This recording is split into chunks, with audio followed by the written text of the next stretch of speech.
Real Virginia is proudly produced by the Virginia Farm Bureau Federation. Since 1926, Farm Bureau has been working to preserve Virginia farms and our rural heritage. Visit our website at vafarmbureau.org.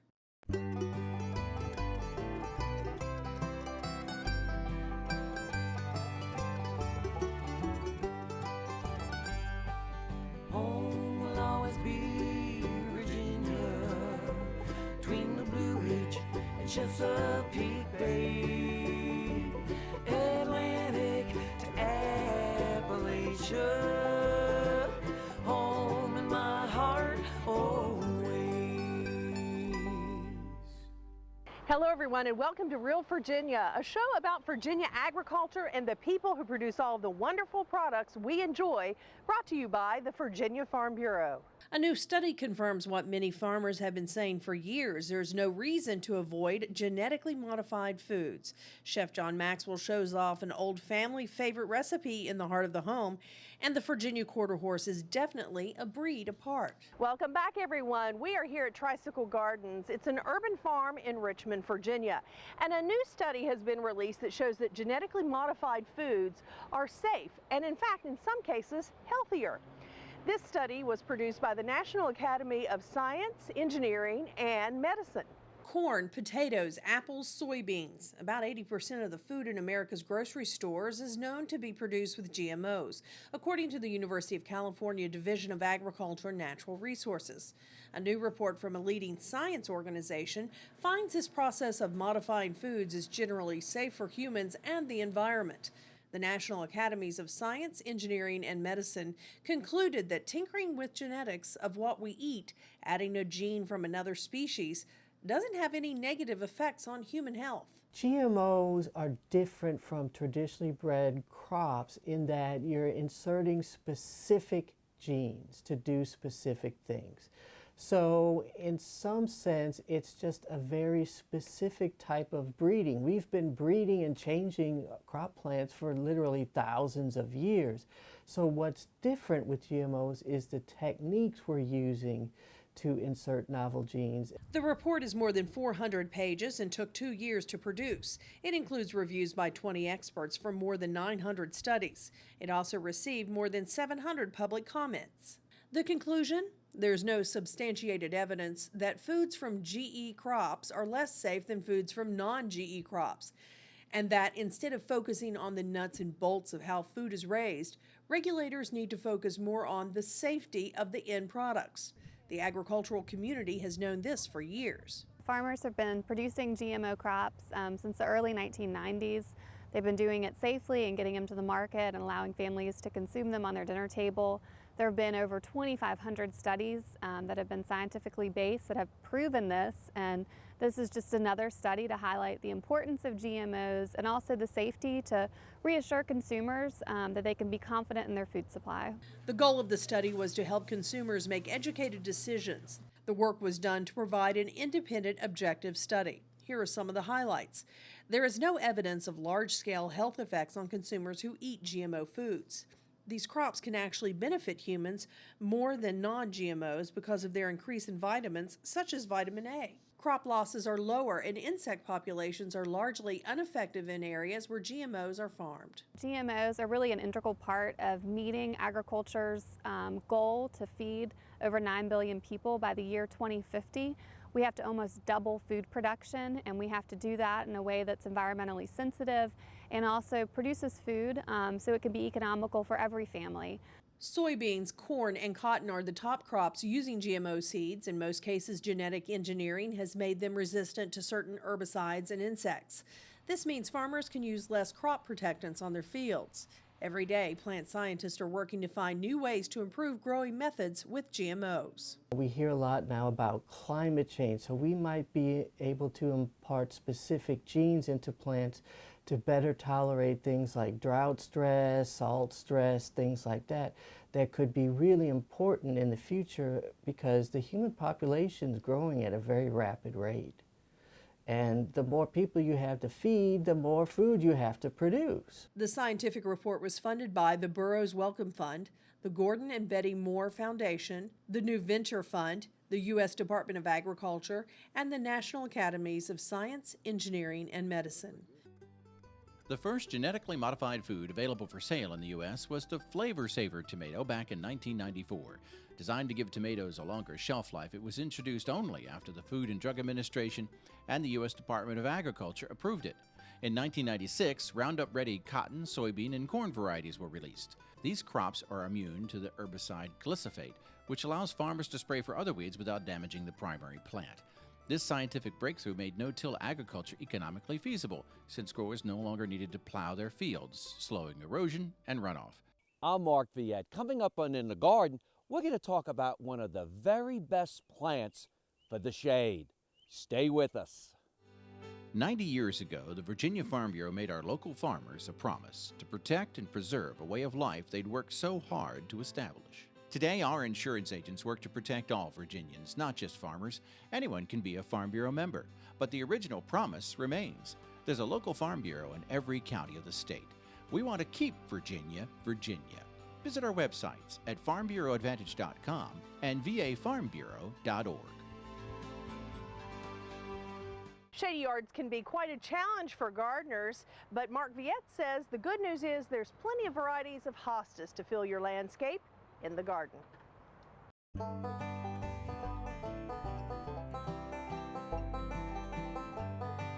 Determining the amount of shade you have is easy. Remember, morning sun is shade, could almost be considered heavy shade. Afternoon sun is sun, and almost could be considered full sun. But then we have something else that is filtered or bright shade. And that is where you see distinct shadows. Like around me, you'll see bright light and shady areas, and that changes on and off throughout the day. That is the best environment for my #1 favorite plant for the shade, hosta. Hosta are great. They get huge, they get big. You also have some that might be 2 inches in height, but then you have some that could be as tall as 5 feet, and it might get as wide as almost 7 feet. The bigger and older the hostas get, the prettier some of the varieties get. You can look at some of these giant leaves I just picked. They also make a great cut flower or in arrangements, but as they get older, you get this puckering. And if you look, and that's sort of a crepe papery look to them. As the leaves get older or the plants get older, they tend to take on certain varieties, this beautiful bluish haze.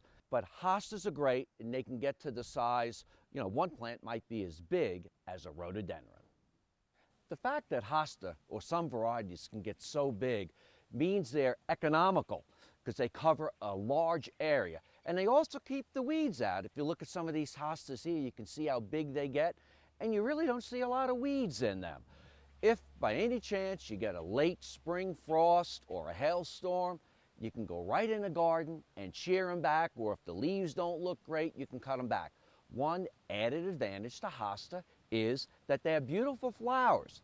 Not only are the flowers attractive, some types are fragrant, but the hummingbirds and the butterflies and your pollinators, including honeybees, also enjoy hosta. Keep in mind you can plant anywhere from 3, 5, 7 in a group.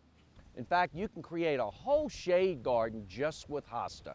Maybe something looking like waves of golds, yellows, blues, and greens. The larger the grouping, sometimes the more attractive your garden will be. I'm Mark Viette. Join me next time in the garden. For more garden tips, go to inthegardenradio.com. Chef Maxwell stirs up the heat with fresh vegetables and caponata in the heart of the home. Coming up next.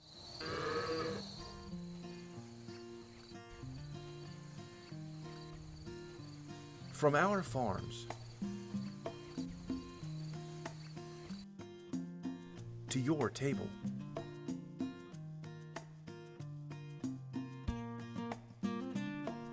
Virginia dairy farm families are dedicated to providing your family with nutritious, high-quality milk.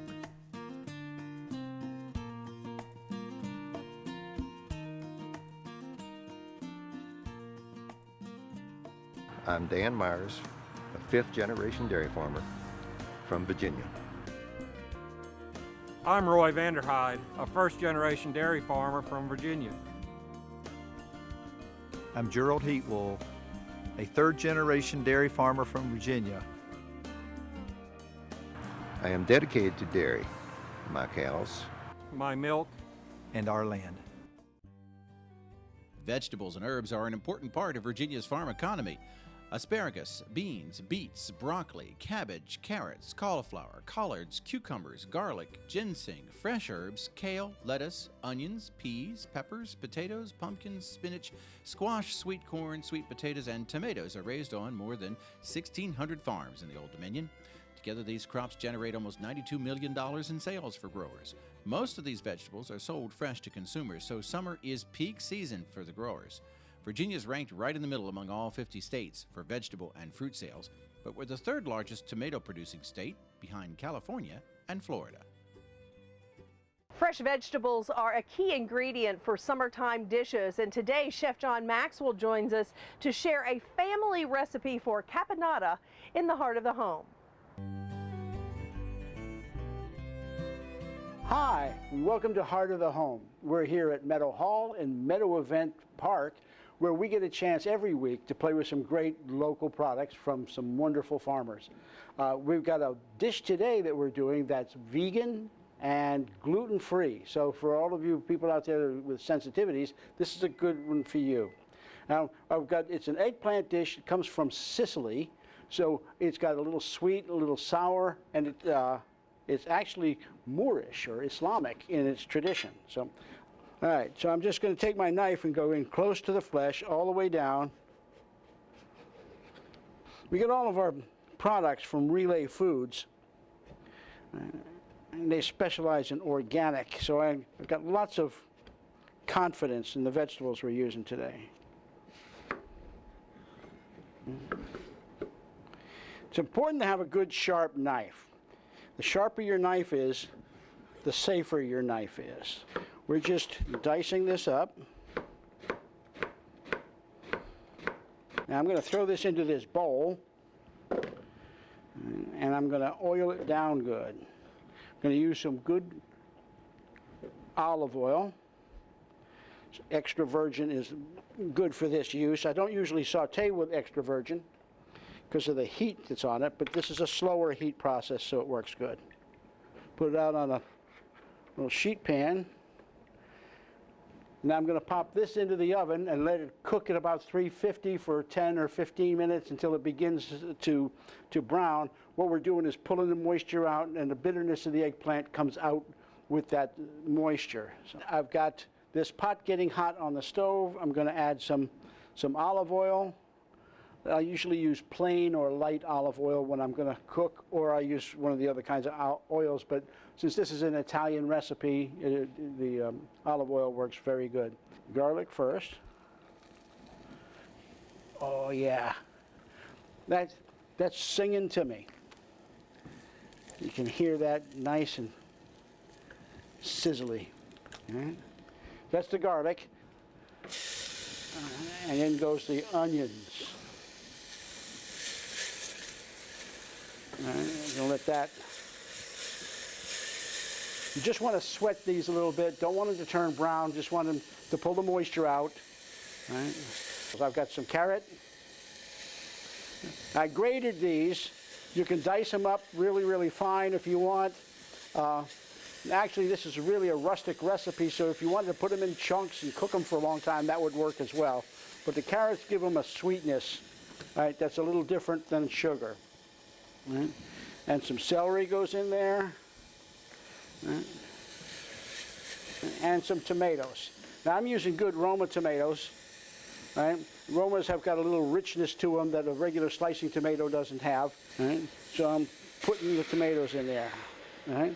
Now, if you don't have fresh tomatoes, you certainly can use canned. Right? But you'll need to adjust the recipe quantities a little bit. Let's see, I've got some olives. These are black olives, these are Calamatas. This is a good olive to use in here.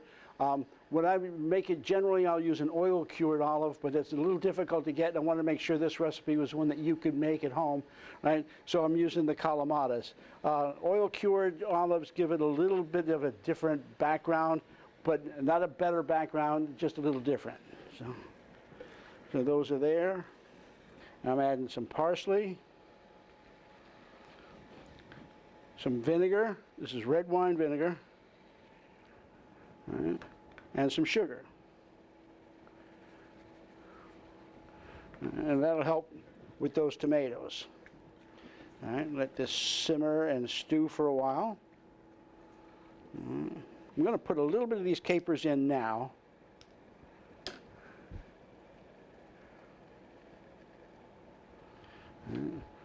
Because that's a different kind of acid, a little different kind of vinegar than the red wine vinegar. So it's going to give it a little nuance. Now this has just got to cook. It's going to cook for about 15 or 20 minutes until everything is soft and stewed down. We're back. This is stewed down. You can see how nice this is all blended down and some of the liquid's gone from it. I'm getting ready to get the eggplant out of the oven and put that in there. So you can see how this is now wilted out. Moisture's kind of soaked out of it. So now there's room in it for flavor. So we take that bitterness out and put the better flavor of Caponata in the dish. Okay, now this still has to cook down for a little while, all right, so that those get a chance to blend. We're going to let that do because I'd done some earlier. And so I've got some bread, and I'm going to slice some bread and set it on this cutting board over here. Now this dish can be served hot or it can be served cold. I prefer it cold, so what I made earlier I chilled down good. So I've got it put into a dish. All right. So I've got Caponata, which is an Italian eggplant appetizer with some nice French bread. Right? I'm going to sprinkle it with a little bit of parsley, some pine nuts that I've toasted off, and a little bit more of the capers. In here, I'm going to put the rest of the capers, the rest of the pine nuts, the rest of the parsley, and a little bit of cayenne pepper. Now this is going to cook for about another 10 minutes, but we don't have to hang around for that because this is so much better cold. This is Caponata or Caponatina, which is an Italian eggplant appetizer. Join us next week when we get a chance to play with some great foods from Virginia farmers, and here at Meadow Hall at Meadow Event Park in Doswell, Virginia. See you next time. Recipes from the heart of the home can be found on the Relay Foods website at relayfoods.com. There are 30,000 roadway accidents each year involving cars and farm machinery. Farmers will be moving equipment for planting and harvest season. The slow-moving vehicle triangle in red and fluorescent orange colors and flashing lights allow for quick identification. When you see an SMV sign on farm equipment, slow down, prepare for sudden stops and slow turns. Patience will save lives. Just remember, we all need to share the road, we all need to be responsible, and we need to be guided by the law. Motor vehicle safety starts with you.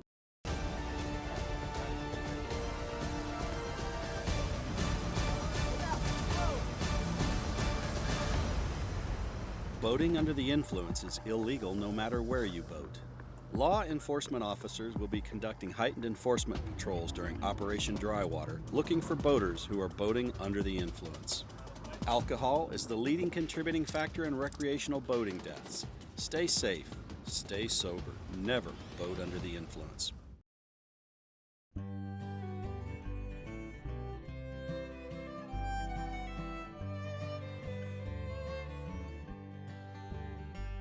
The quarter horse is considered one of the most popular horse breeds in Virginia.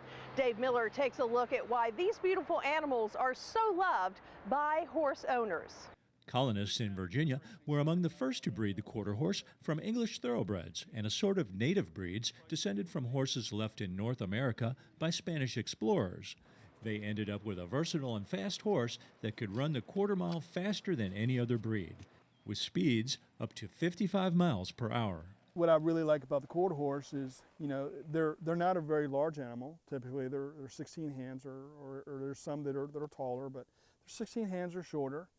But they've got a lot of muscle tone, and again, they're not always running on 8 cylinders. And when you call for them and need that extra energy, you have it. You know, you have that extra, that integrity. They're not going to hold back on you. When you need, there's many times when, you know, when you're in the show pen showing and you know it's hot outside and the judges are taking extra long to judge a class, you're going to call on that horse to, hey, come on, you know, Rex, need to go a little farther, a little bit more, and they'll perform for you. They're honest. They're honest that way. There are more than 41,000 horse operations in Virginia and more than 215,000 animals. Quarter horses are the top breed in Virginia, and there are dozens of horse shows and racing competitions in the Old Dominion each year at sites like Meadow Event Park. Speed is just one attribute that has led them to being the world's most popular breed. Horse owners, especially beginners, also value the ability of quarter horses to do a little bit of everything well. I look for probably an older horse. A horse with some age on it.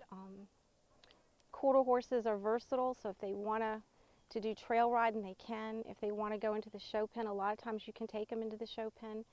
So I would just, something with a little bit of age on it would really be safer for someone who's just starting out, because they're very forgiving, but they are big animals, and you do have to learn how to be around them without getting yourself in trouble. No matter what the breed, raising horses is an expensive hobby or lifestyle. It's a serious commitment that comes with its own special rewards. That's why many quarter horse owners keep their animals for decades, so they can do different things with them at different stages in their lives. There's a certain relationship that you have with each one of them, and you see them go from a really young horse, progress and train them, get them into the show pen, and show them and market them. It is extremely rewarding.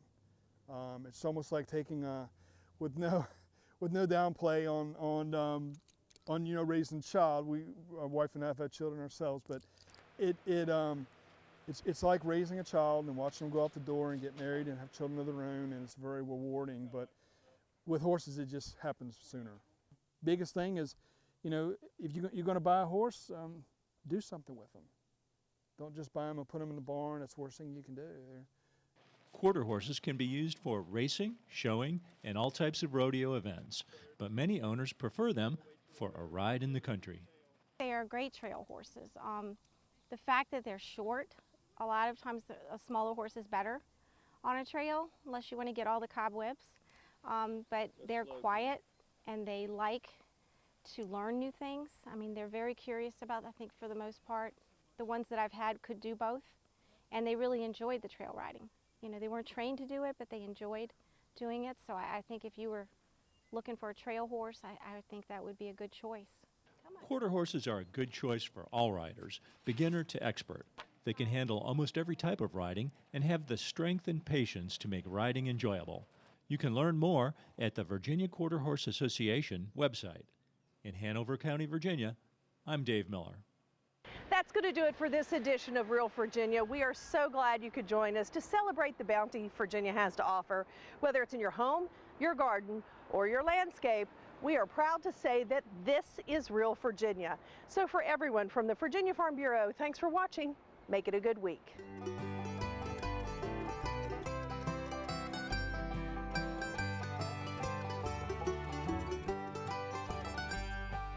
Home will always be Virginia, between the Blue Ridge and Chesapeake Bay.